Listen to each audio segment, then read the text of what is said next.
hampir mustahil untuk adik-adik zaman sekarang yang kebiasaannya main sosmed. Itu sangat melelahkan. Adik-adik jangankan itu ya. Kadang untuk hadir kajian semacam ini saja sudah pikiran itu sudah pengennya nyekrol TikTok kan, pengen nyekrol Instagram kan. Bahkan bisa multitasking. Adik-adik usia sekarang seperti itu. Ya, Ustadz, santri-santrinya Ustadz juga begitu. Kalau cuman dengerin ceramah itu biasanya ngantuk, pada tidur semuanya. Tapi kalau ada aktivitasnya di kelas, ada aktivitasnya sambil mereka mendapatkan input informasi, mereka bisa lebih merasuk gitu. Nah, jadi itulah perbedaan zaman sekarang ya.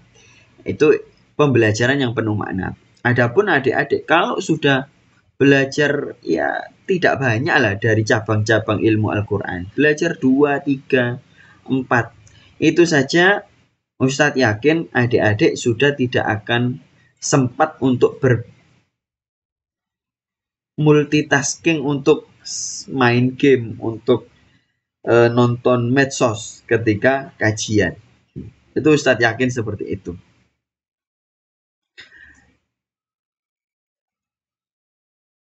Nah, apa saja Ustadz cabang ilmu Al-Quran itu? Nah, ini yang lebih agak spektakuler. Ya bukan agak ya, terlalu spektakuler. Imam As-Suyuti, tadi adik-adik sudah tahu, ada 80 cabang ulumul Quran. Adapun Imam Ibnul Arabi, itu bilang bahwa cabang ulumul Quran, cabang ilmu-ilmu seputar Al-Quran itu ada ini, coba dibaca. 77.450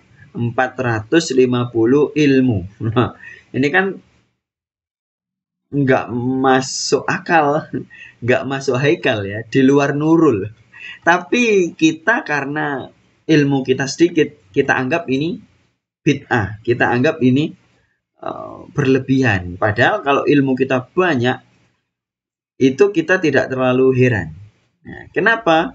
Ternyata cabang ilmu yang sebanyak ini itu yaitu jumlah kata di dalam Al-Quran dikalikan 4. 4 itu dari apa? Dari zahir, batin, terbatas, dan tidak terbatas. Ustadz sendiri belum tahu kok bisa, gimana prakteknya ini. Kok bisa ketemu sampai ilmunya sebanyak ini. Karena adik-adik nanti kita akan belajar, di antaranya adalah ilmu tentang khasiat-khasiat Al-Quran.